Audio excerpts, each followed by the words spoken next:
श्री संत सद्गुरू गणेशनाथ महाराजांचा 378वा समाधी सोहळा उत्साहात चालू। भावी भक्तांनी या सोहळ्याचा लाभ घेण्यासाठी मंदिराचे मुख्य महाराज योगीराज दादा ओळके यांनी भाविक भक्तांना आवाहन केलेलं आहे व कार्यक्रमाची रूपरेषा सांगितलेली आहे। यापुढे ऐकू।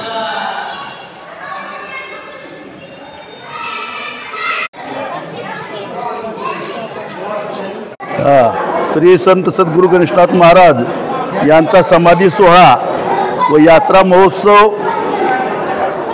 उजनी तालुका औसा जिल्हा लातूर येथे चालू आहे। या सोहळ्याचं या वर्षीचं 378वा वर्ष आहे आणि हा सोहळा कार्तिक शुद्ध प्रतिपदा दिनांक 22/10/2025 बुधवार या दिवशी चालू होतो। तो हा सोहळा पौर्णिमेपर्यंत होत असतो। पौर्णिमेला सोहळ्याचा काला होतो।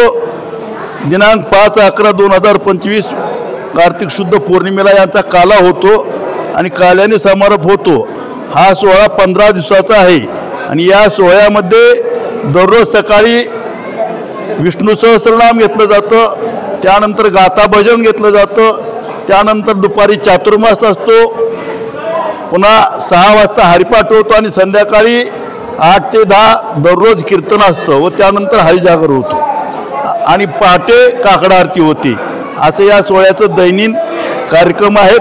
तसेच आज श्री गणेश महाराज सोनवणे आळंदी यांचं कीर्तन आहे आणि उद्या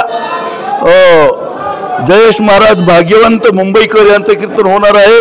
तसेच पुढील कीर्तन सुधाकर महाराज इंगळे सोलापूर, किशोर महाराज खरात नाशिक, उमेश महाराज दशरथ आळंदी, ज्ञानेश्वर महाराज कदम छोटे माऊली आळंदी व हरिभक्तपरायण योगीराज महाराज ओळके यांचं कार्याचं कीर्तन होणार आहे।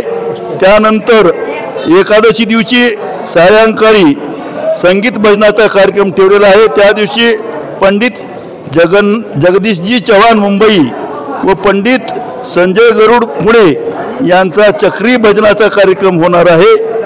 तसेच पौर्णिमे दिवशी संध्याकाळी ही शास्त्रीय संगीत गायनाचा कार्यक्रम होणार आहे। त्या दिवशी श्री पंडित ऋषिकेश बडवे व अस्मिता चिंचाळकर यांचं गायन होणार आहे। हार्मोनियमची साथ पंडित राहुल गोळे, तबला साथ प्रसाद करंबळेकर व अजय जबडे, पांडुरंग मुकडे, व्यंकट ढवण यांची तबल्याची साथ होणार आहे। असा हा सोहळा। त्यानंतर नामवंत मल्लाच्या कुस्त्या या दिनांक 6/11/2025 होणार आहे आणि त्यानंतर ह्या सोहळ्याची सांगता होत आहे। भक्तांसाठी काय आवाहन कराल दादा? तर या सोहळ्यानिमित्त उजनी व उजनी परिसरातील भाविक भक्तांनी दररोज कीर्तनाकरता बरीचशी मंडळी येतात। गावातील आणि पंचक्रोशीतील मंडळी दररोज कीर्तनाकरता येतात। तसेच अन्नदानही घडते आणि या सोहळ्याचा सर्व भाविक भक्तांनी लाभ घ्यावा।